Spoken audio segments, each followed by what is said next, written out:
podcast about the importance of human interaction. It provides reminders that we are not intended to live in isolation. Human beings need each other. The things about another that pisses you off and the things that take you over the moon are all opportunities to see through another's eyes, recognize their intrinsic value, and then look more deeply within ourselves to find the love that's always there. Well, here we are. We need each other. I love the title of this podcast because everybody I talk to, it's like there's so much that they have to give that we need to hear.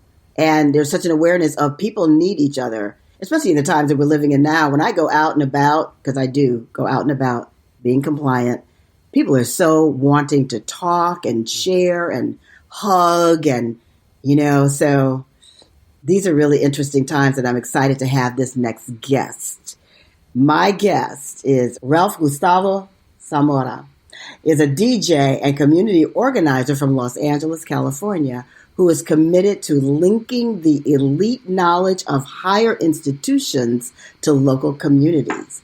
Through his music, curatorial, and digital art experience and commitment to community, Ralph will utilize his experience to ensure that his artistic business collective, LYBL, Live Your Best Life, upholds his integrity. Welcome to We Need Each Other, Ralph. Thank you. It's a blessing to be here. It really is. It's a blessing to have you here. I met Ralph when he and two his partners in Live Your Best Life came and did an interview with me. It was the first I had heard of Ralph, and it was the first time I talked with him. And it was such a high vibration day, and I was just so impressed by so many things that he was saying that I just kept hearing intuitively, he must be on the podcast. So we're going to just kind of flow with conversation here. And I want to start off with, in your bio, you talk about being a community organizer. And I love that you say that you're linking the elite knowledge of higher institutions to local communities. What does that mean? So, funny story about my bio and even, I guess what people or how people could perceive me and how I would perceive myself.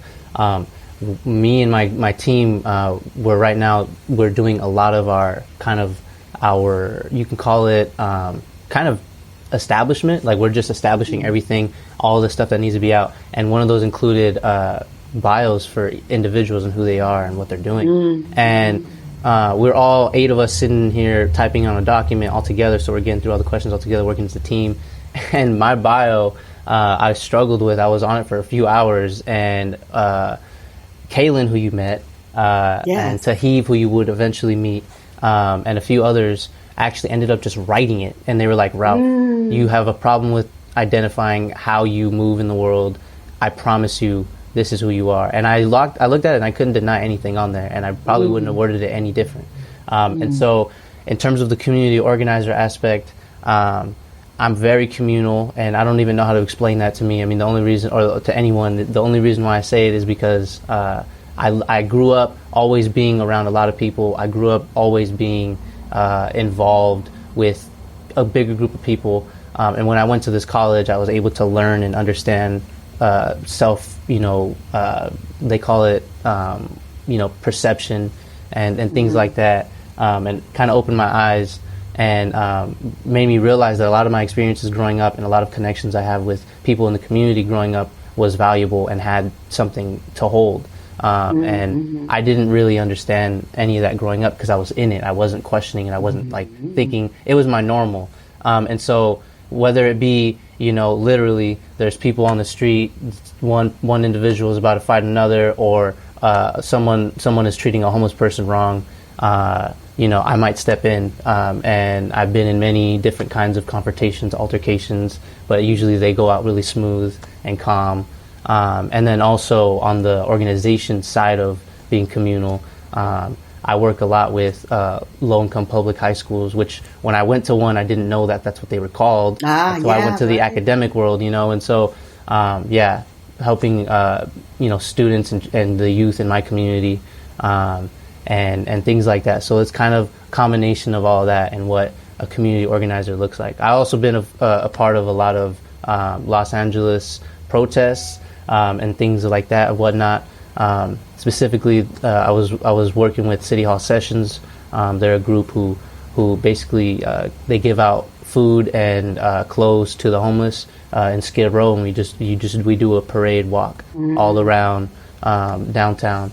And I was actually DJing that for them because they needed sound on the truck, and so I was doing that while we were all walking down. But yes, that's the community aspect in my bio. So there's so much in what you just talked about. I want to say, before I forget, I want to say you said the college, he goes to Pitzer College in Claremont, and we'll probably return to that at some point. But I want to know, where did you grow up, and what was it like in your youth growing up? So what is it that shaped you from that experience to become what you are?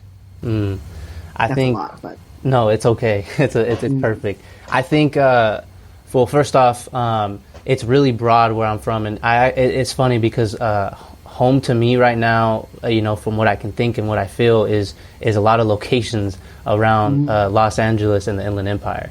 And so I grew up, my mom was basically a single mom the whole time I was coming up, and the last time I saw my dad, my father, was when I was 5.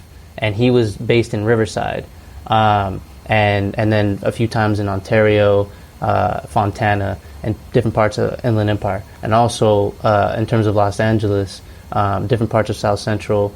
The ones where I was really growing up was in Watts. I was on 103rd Street, and it was a really long intersection that would take you all the way down to Southgate, and so that's kind of the view I would always see driving. And then there was a similar view to that actually when you're driving on Mission Avenue going from Ontario to Riverside. Very similar kind of tunnel feel like thing. I mean, you're not in a tunnel, but I'm saying, when you're looking by. So as a youth, that's what I would see, and those are the different kinds of neighborhoods I would be around. Predominantly Blaxican kind of children, half black, half Mexican, as they call it. And or just fully Mexican or fully black. And tell the listeners, what is your ethnicity? My ethnicity on paper to the academic world, to that, is what they would call the Hispanic, Latino, or even Mexican, or even Native American. But after, talking to my family and seeing who's in my community, and seeing who's in my ancestral past, I'm really Afro-Indigenous. And I come from, very specific roots from the continent of Africa, and also the continent of the Americas. How does that affect you, and why have you chosen to dig that deep and identify in that way? I think it's because my whole life growing up, I grew up around, Mexicans. I even played soccer, and I didn't always just identify with that. And I think it's because early on, my grandma, she would talk, very xenophobic towards Mexicans, but because she was indigenous, and I think she can't necessarily understand the perception of that, and that's the kind of stuff I learned when I was at the college. But she internalized a lot of hatred towards maybe the skin of her own, the indigenous people, the Native Americans, and because of that would backlash. And so I never grew up close to the Mexican flag, even though that's what people would probably throw at me. And also when I would be at family gatherings, or I would be at the cookout or the carne asada, whatever I was at, my family, I would just talk to anyone who was basically not a kid and just ask them about where we're from.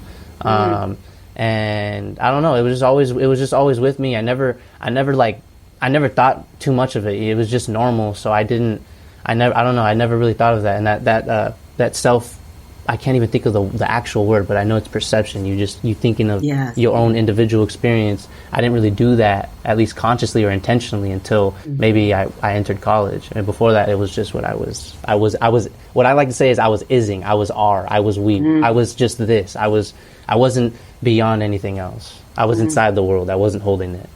I love that. I was inside the world. Yes, I love that. That's beautiful. So when you say that you help young people in the community?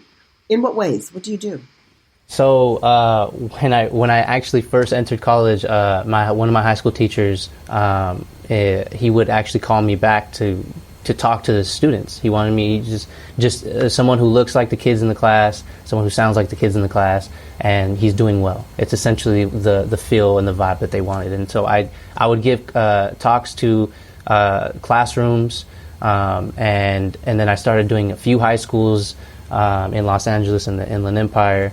And then now through LYBL, one of the sectors of LYBL is LYBL Youth, and it's essentially a youth enrichment program that is, right now we have a MOU with Pomona High School and the Pomona Unified High School District, and so that's kind of the start. But formalizing you said an MOU. What's an MOU? Yeah, MOU is a memorandum of understanding. On paper, it's like a memorandum of understanding. Yeah, on paper, it's like a legal document that states we have a partnership, or we are, we're agreed upon. It's the funky system. Yeah. Mm-hmm. So, what was it that you think that teacher saw in you? Because he could have chosen other people. He chose you. Yeah. What did he see? I think he saw I just cared a lot. Like I wasn't just trying to, it's all good when we see, our youth who look like us, who sound like us, who are from our neighborhoods, going to college and doing well, or whatever that may look like, doing well. And I think he saw that I just cared a lot. Like, I'm doing well, but I also want others to do well. And I also am now noticing, there literally are systems that don't allow us to do well, and I want to help fight that too. So I care a lot. I have passion, and maybe that's what they saw when I was doing the generic academia homework that we had to turn in. It was a little deeper than just that. Yeah. Absolutely. You are deeper than that, that's for sure. Ralph, there's a question that's been in my mind that I haven't asked anyone, but in the climate that we're in politically, that's this black-white thing. Right. It's so much black-white, where the language has always been black and brown, black and brown, black and brown. We talk black, we talk brown, black and brown. And right now it's like all about black people talking about black, Right. And it's this whole black and white thing. And I have wondered how that affects the Latinx community. Like, is there some thought about, well, hey, are you not talking about us too? Or just kind of what your feelings or what is your perspective of that? Mm-hmm. And I say that because I teach a class for black people called Crowned. And one of the people in class said it's almost embarrassing that there's so much focus on us. It's a good thing, but we're so not used to ever having positive focus or supportive focus. It's just not the thing ever for black people. She said it's a little bit embarrassing. And over the weeks, I started thinking, well, what do our brown brothers and sisters feel? Because it's like they're in the middle now, kind of. Yeah. Well, talk about it. Mm-hmm. Yeah. No, this is an amazing question. I think this is something that is, new to the whole political, issue or whatever you want to call it. I think it's very new. It's not something that was happening before. But for me, the way I look at it, personally, when I went to the Claremont colleges at this very hyper elite institution, there's literally billionaires' kids who go here, and there's probably like maybe 10 other people who come from a neighborhood where they actually were low income, because there's a lot of brown and black people there who might be Ice Cube's children, or someone who's really, really wealthy and not necessarily from the community that maybe their parents grew up in. How large is the enrollment? Roundabout. They got about 5,000 students. And you say there's about 10 that are not. Okay. I promise you, yeah. It is the most expensive. Yeah, no, of course. It's the most expensive colleges to go to in the country. And that's nuts saying that, because places like Harvard and MIT exist, and they're not on that list of the top schools that are most expensive. But because of that, I entered that community, and it's a pool of people. It's very specific, but what I really do think I got out of that, besides the degree, is the fact that I was in a pool of what I think is the future. Like, these are the kids who get to control the economics, the politics, and the corporations of the future. This is their kids. Their kids are right here. This is the senator's kids. All of them are there. It was nuts. And the Latinx community on that campus was very particular. So this school, they gathered, they tried to get everybody. They tried to get every country, every state, every major city. They really did that. They had everybody there. And I've never been in a place like that in my life. It was honestly not. It was like an international school.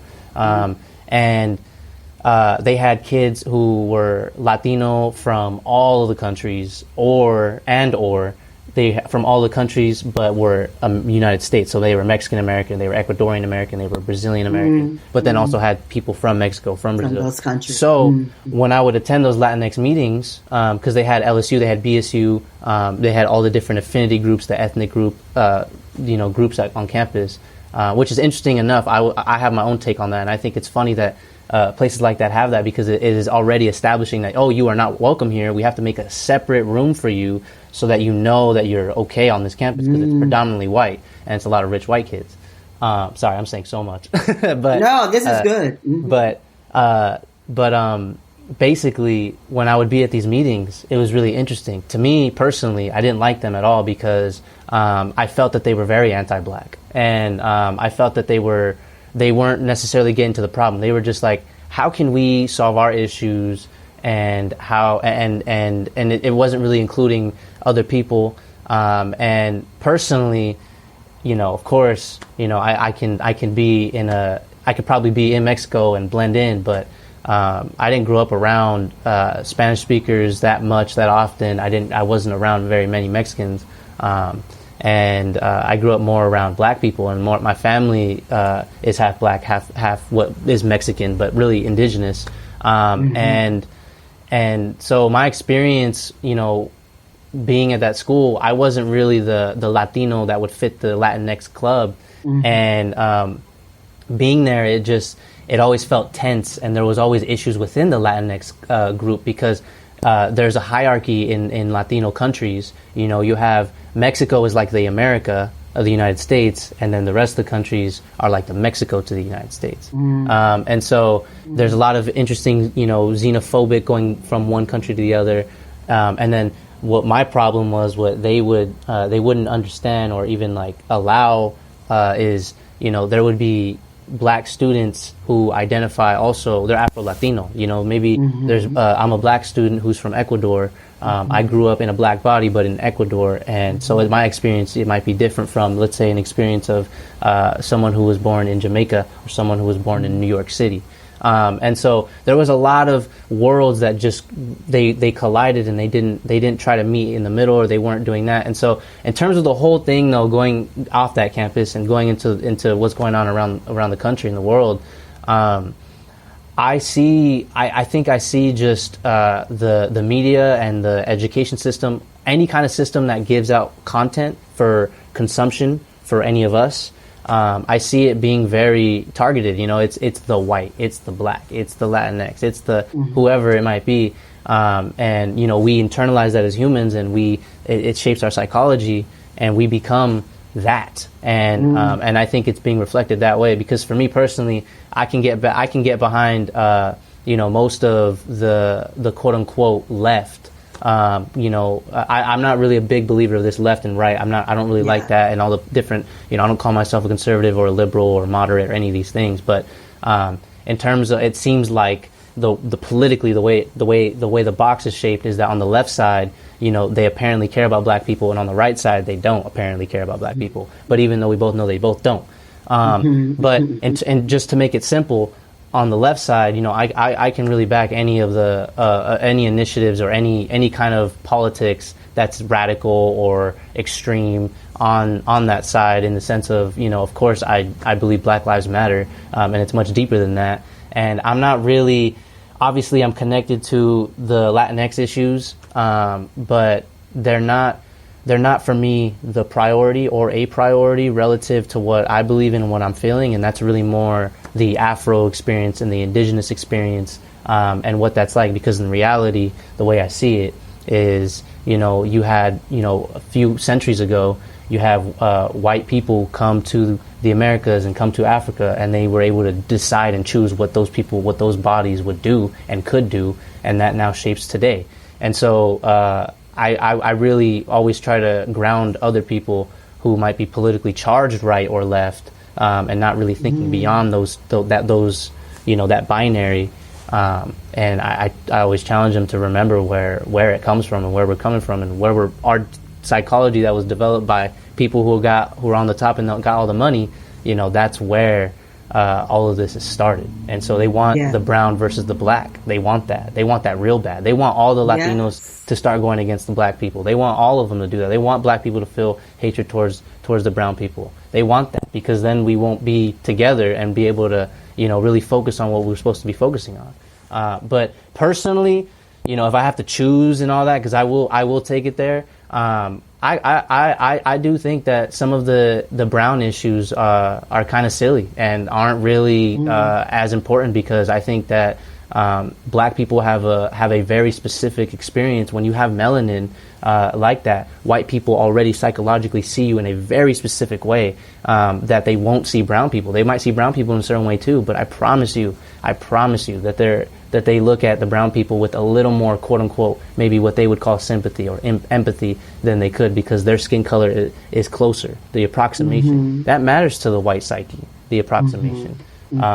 So that's kind of how I feel about it. And this quote unquote allyship, which is, I think, a funny term that the liberals created. Me too.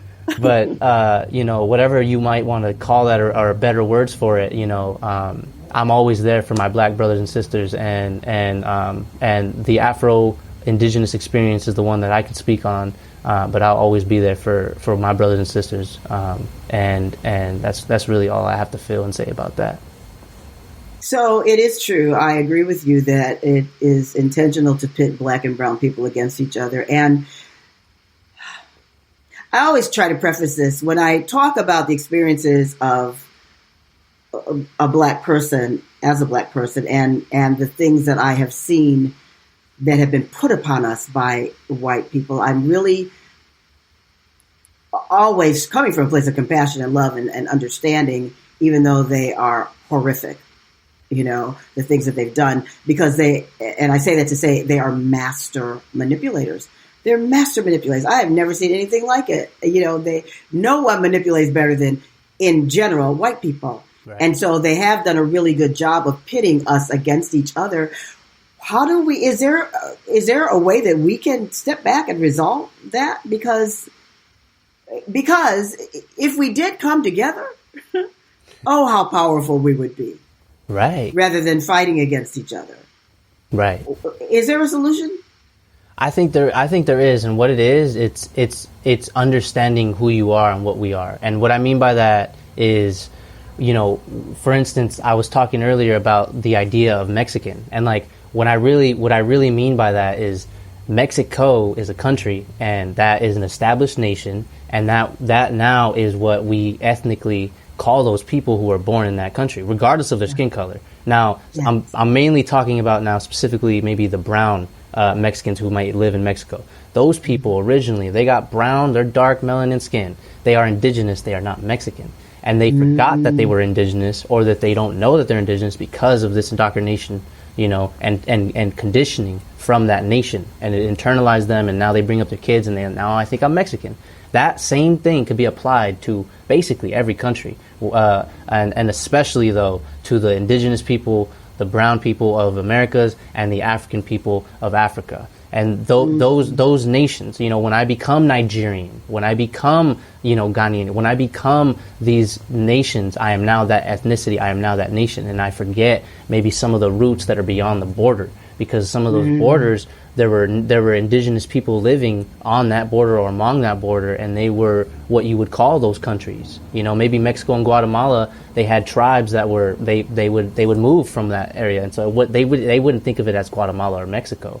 So I think we forgot. I mean, it's not even we forgot. I mean, my generation, we had no choice. We were literally conditioned into it, and because we grew up with the academic knowledge of whatever they want to choose, and now we call ourselves what we call ourselves based upon what we read on the book that calls us that. And so I think we not only forgot, but we were under some kind of cultural genocide, and we are, they're trying to change the way our brains function and work in the world. And I think we have to reverse that and realize, wow, the indigenous people wow, the Afro people, they literally came from that place. That was not, we are not what we are now. We might identify with, I'm from Los Angeles or I'm from California, but those aren't really the real places that they are. And so I think it really takes that. And I do believe that we can get there because there are a lot more people, and I think in the year 2020, a lot more people became more what we would call awakened, higher vibration, more spiritually aware, more conscious.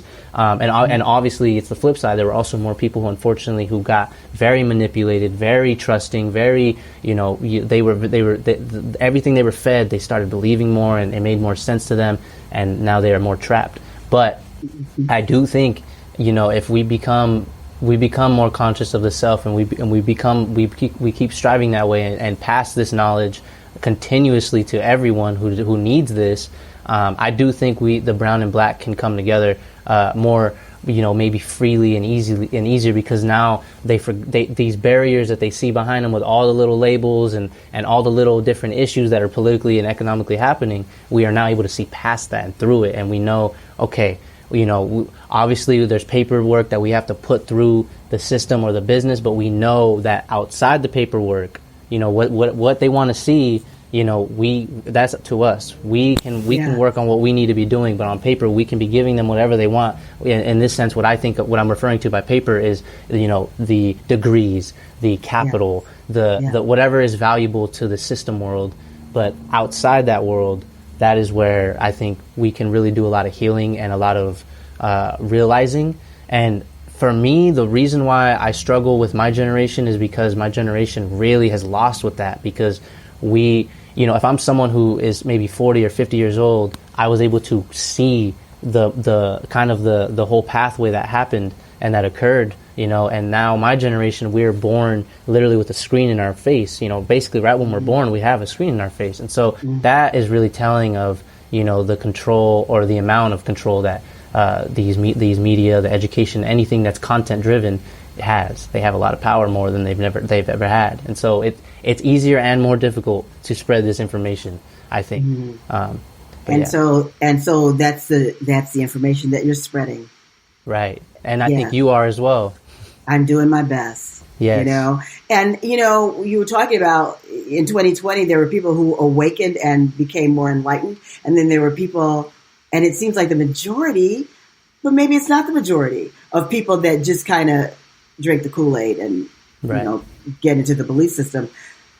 So it is important to find ways to have a bigger and bigger and bigger voice for the people who are wanting to move on this path of enlightenment, this path of compassion, this path of understanding that we need each other, this path of living in a world together when we're so continuously being pulled apart. Even, I look at the pandemic, so harmful that we're being pulled apart, that people are being made to not even want to touch each other, to step aside from each other.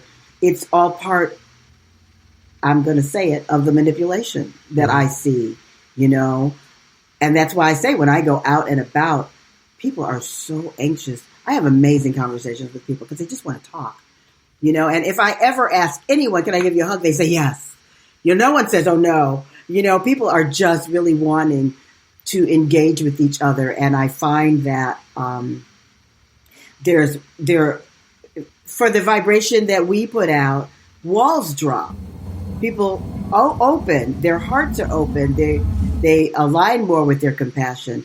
And it's just a matter of how do we get this energy, this vibration out there more and more and more. Right. I'm doing what I can do, and I know you're doing what you can do. And, we always say, well, it's on the young people. It's the youth. They're going to carry it on. So we're counting on you to do that. And I do see so many young people that are carrying it on. And then I see social media where people just want to look good on Instagram, So it's two different worlds that we're living in. So how do we bring them over? How do we bring them over, Ralph? Well, obviously it's a lot harder than it is, to do than it is to be said. But honestly, I do think it's not that hard, because all it really is when we connect with people like this, there's going to at least be one or two souls that is really touched, and they will continue that work. And it's and it keeps going. Just like when you see someone yawn in a room and you start yawning, it's the same. It's the same kind of process. Yeah, exactly. And so I think that's really what's important. And in my personal life, I've seen that, in the last few years, I've met incredible people like yourself, and they are doing very similar work in the different fields that we're in. And so it does bring me to joy and hope that I see that, that I'm not the only one. And I know there's millions out there, and they're spread around everywhere. We're everywhere. We might be outnumbered, but I think we can actually be the majority, because because it doesn't take everyone. Yes, it does not take everyone. It takes a concentrated few, really, to change the world. Tell me about your music. Yes. So originally, when me and all my friends met in college, and Kay and Kevin, you met already, but a few others, we came together on that campus and we made Live Your Best Life Records. And on campus, it was just acting as a student club, but it was kind of more than that, because we were putting on concerts, festivals. We were helping artists with their artwork and development, what they call in the music industry as A&R. So it's just artists. It's essentially just helping the artists get through the struggles that it may take for an artist to release music. And so we put them on different platforms like Spotify or whatnot. But then when we came off campus, we moved in together, and we built ourselves a studio, and we realized that the whole time we were on campus, we were kind of suppressing our own artistic passion, because we were helping a lot of people there. And the funny thing is that most kids there were rich and had connections already, and they were honestly just white kids who were bored and they didn't know what else to do, and they weren't really feeling the music like I think people who really love music do. And so now we're here, and we're focused more now on the LYBL youth section of LYBL, and also the business section, which involves some of our music. And so some of the music that we've been making, a lot of it won't be released until probably later this year, but there's so much content. Kalen is an MC, and so a lot of his work is going to be coming out soon. My end of it, so I am an MC, the master of ceremony, but I do my emceeing more at the live venues and the events, or if I'm hosting a barbecue, because I'm a DJ. So I spin records, both real record and audio file, because my turntables can take a real record, or I have it connected to the laptop with my mixer, and so I spin a lot of funk, soul, and hip hop. All eras. Basically, my music, the music I listen to, the music I like to play, is from anytime between 1959 and 2021, and so that's kind of my area in music. And what kind of events do you like to DJ at? Well, obviously, right now it's a little we're gonna when we go beyond this, what would you like to be doing? Honestly, I really enjoy community events. I'm serious. I would love to DJ at swap meets, literally just the music you hear when you're walking around, or at big cookouts, parks, places where kids can be, places where families can be, and then also with my team, hosting our own events that are similar to what I just named, and then also in some schools. And then, of course, when my team needs to do so, when they go on tour and they start performing at different venues in different cities, they need a DJ. And, they need someone to play their music and make sure all the mixing all the way is good. And so those are kind of the places I like to be. I'm not a big fan of like I'm going to DJ these crazy parties where there's 100 tight people all together. I have no problem with, maybe a club or two, but my focus really isn't that. I really like to be at an event where there are things you're happening. About the community. So when we're back out in the world, you'll be DJing at my event. How's that? Oh yeah, definitely. I would love to. No, it would be amazing. I would love that too. Absolutely. Yes. I always just ask for song selections. Yes. I'm sure I'll have some. I am curious, with the extremely wealthy white people that are at your school, What are the interactions with the very few people who are not in that category that are at that school? What does that look like? Well, first, what I will say is someone like myself who comes from, your high school is all reduced, lunch, free reduced lunch. You have a section of the student population not graduating or maybe being in prison before graduation.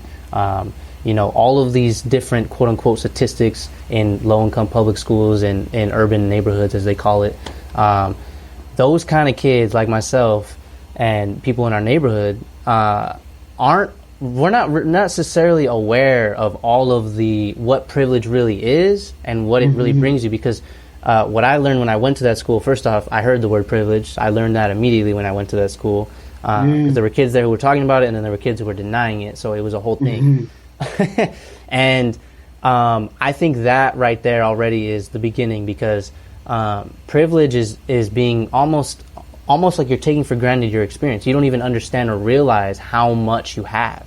And so when I would go on that campus, here's the realization, or here's the reality, is that someone like myself can't afford to go to a $300,000 school for 4 years. You can't do that. So you go through financial aid, FAFSA, CSS Profile, all these online things that can give scholarships to low-income, high-performing students.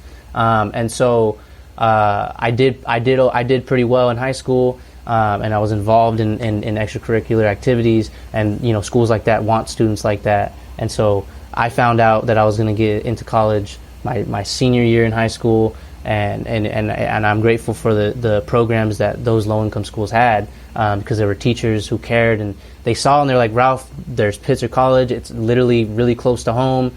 It's down the street basically, and and it's one of the best colleges in the country. So I didn't know much about it, and I went and then when I went in there, that's when it started. I realized that if you are a parent who can spend who can just write a check, $300,000 for 4 years for my kid to go to that school, there's a lot of implications behind that. That shows there's a lot more money in that bank account, first off, and that also means that they're doing things in the world that they think is normal. And so there would be kids at my school who might think it's normal to fly in an airplane, all the time, whereas someone like myself, I didn't get to be on a plane until literally the year in 2019, and a lot of kids from the neighborhoods may not fly out until they're adults, and things like that. So they travel a lot. They're used to having private jets. Some of these kids have their family owned sections, or even all of airports, and they own luxurious cars. I saw so many. I have a 2004 Honda Civic. And it was funny because it's an old, looking car, and it was on campus parked there, and there's all the kids who have their Teslas and Mercedes and even sometimes Lamborghinis and very, very, $100,000, $300,000 cars. So the interactions with that was overwhelming at first, because I never been around wealth. My mom has never been. My mom didn't graduate high school, and and so there was not any kind of wealth or understanding of wealth like that, at least in there. I was used to the $30,000 a year, and that's what my brain knew, and food stamps and different things like that. And so going to a place like that, I just realized that those kind of kids, their privilege is that they get to hold the world in their hands, and they get to discuss all the issues because they're not a part of it. They are literally just, I'm going to hold the entire world in my hands. And that's, like I was talking about earlier, that's kind of when I realized that that I was in that world the whole time, and didn't even the hyper surveillance and the heavy policing and all the institutional racism that was occurring was going over my head, because I wasn't thinking. It was just, that was normal. That's what you see, and the trauma is what you experience, and and so I go to a place like that, and a lot of the kids there, their overall demeanor, it lacked what I think a lot of the kids, maybe what I consider street knowledge. A lot of that elite knowledge lacked, a lot of that. And there was a lot of altercations my freshman year. I was very, very unsettled, and I didn't know how to handle that, because the kids there, they used a lot of words that I didn't know. They were big words, and I didn't know what they meant, and so I couldn't even understand what they were saying, even though we're all speaking English. And they even just they're, literally when I first moved in, I'm having conversations with people who are in the dorms around me, and they're asking, oh, what'd you do over the summer, like did you go to Europe, this and that, and I'm like, what? Like I was working, I was helping my mom, I was enjoying my family, but there is, oh, what adventurous thing have you done since I last seen you, or since I met you? Like that's kind of where their brain is. They're in such a different world. So when you explain your world, what is their reaction to it?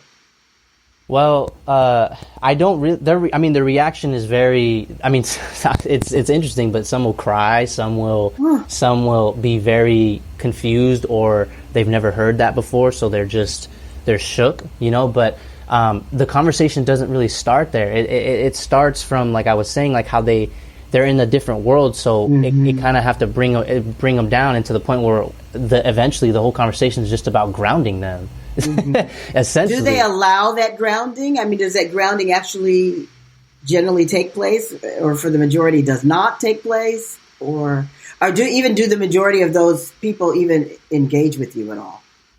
I think they're still very uncomfortable. So the grounding doesn't happen in the way that maybe we think it should, or the way we feel that ourselves are grounded. But I think that they're very uncomfortable, and there's a lot of comfort that they're lacking in a moment like that, in a situation like that, when they're confronted with themselves and their identity and everything. It's a lot. It's too much for them, and so they break down, and they might cry. They might get very emotional. They might just leave. They might not even say anything and walk away. It's interesting. Seriously, senators' kids, CEOs' kids, they are very specific kind of kids. I'll tell you that. That's all I really got. I've talked to kids. Their dad is the CEO of Kohl's, which is a net worth of $555 million. That is so different from what I'm used to. And their experience with the world and with people is very different. The way they look at, so yeah. So, I'm always hopeful that the younger generations of those people who have carried on this system of racism feel differently, think differently, and will be a big part of the change, because they don't feel the same way as their parents.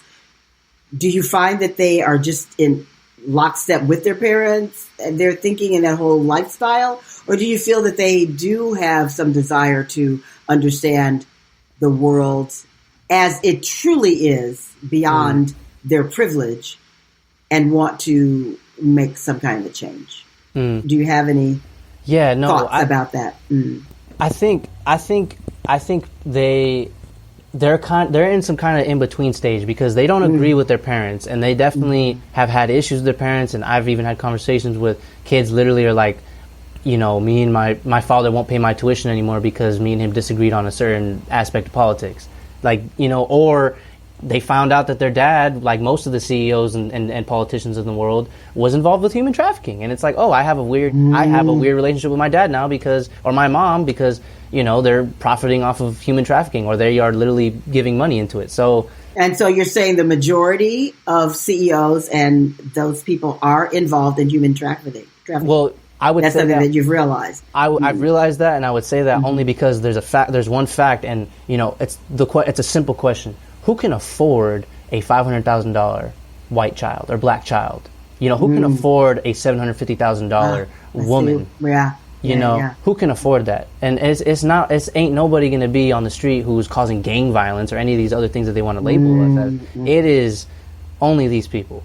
So, some of those people, they sent their kids to my college. And so they're in some kind of in-between stage, because they don't agree with their parents and they want to go a different route, but they don't know. And they think that they have to go the corporate route, and they'll just keep continuing on and doing what their parents are doing, and they'll work for that company, or they'll end up inheriting the company that their parents have, and it's just doing the same thing.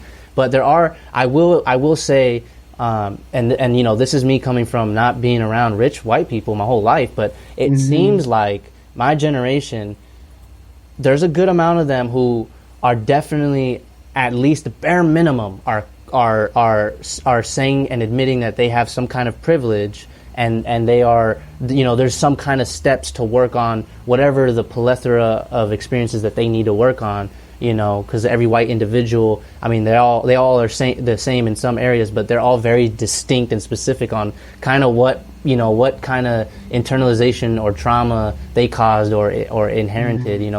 It's very specific from white person to white person, really. But that's, I do think they're in some kind of, I don't know, I don't want to call it a phase, but they're in some kind of bubble where they're definitely not, we're not on the same page as us. They're not, can't really see eye to eye with that. We're what they would call radical or extreme, because we're not inside the academic box that they are working within. But that's where I think that is the problem, is that they have a balance of too much trust for their system, but also a balance of questioning it when it is convenient for them to do so. They're not really, they're not really hypercritical of it, because if they were, like, at least I would say myself, they would really just say, yeah, I don't care that I'm going to get a degree. Like, I'm not going to use that and say I'm better than you now. Like, me personally, I'm going to get that degree, but I promise you, I'm never going to talk about it. Like, I'm only going to use it for what it helped me on paper, but it's no point. Like, what is that going to do? And a lot of them are very, uppity about, oh, I go to this place and eventually I'm going to go to this, and that's their mindset. So they have a balance of trusting it too much, but also kind of being critical with it. And so that's better than maybe their parents. And some of them are even a little better than that. But then they have the fear of being cut off by their parents if they're not in sync with what it is that is important to them. Right.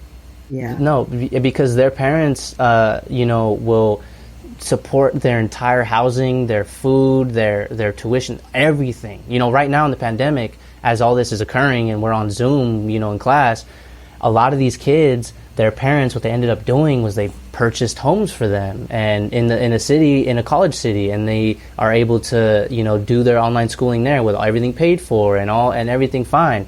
And that's the world that they are living in, and that's the world that they, so their understanding and experience is from that, and that's limiting, of course. And so so it frustrates me when I'm in these classes. I graduated mentally a long time ago because I'm so done. I want to be in the world and help my people. This is, it's like I have to give my energy to them and to the institution, the academia. And I'm like, look, the experience that I got here was I learned and realized the world, what it really is. And that's good with me. Now I want to go and apply that and help my people, Right. So, yeah. It is an interesting world that we live in, and it's so interesting for you to be able to sit right there in it and see that 1%, see them, interact with them, understand how they operate and how they think, and how their world is closed, and they think their world is open, and their world's very closed, because when you look at the world, they are a minority. They're not a majority in the world. But in this world right here, they're running it, right. And they're running it into the ground. But it doesn't affect them, so they don't see it. So we need each other. They need to hear. You know what? Keep talking. Keep being you, Ralph. Honestly, keep spending time around those people, because they are hungry often, I think, to know something different. And I'm telling you, when I said I teach a black people class and a white people class. In my white people class, they're constantly asking me, well, can I ask a question? Well, can I ask a question? I'm like, sure. Because there's a black person that will talk to them. Right. And they have so many questions. And you found even, we had a seat at the table last night where we had a panel of black men and white men speaking with each other, and how kind of awestruck the white men were from time to time when the black men were just telling their daily life and what life was like for them. That it was even those conscious, aware people who want to make change are still dumbfounded by what people of color live through, black and brown people in particular, Right. So, yeah, we need you to keep doing what you're doing, Ralph. And I know that we will be coming together again soon. I would love to meet all of your partners in Live Your Best Life, and we're going to live our best life. Yes. Yes, we are. That's what's up right now. It really is. So, any final words you have to say to the listening audience?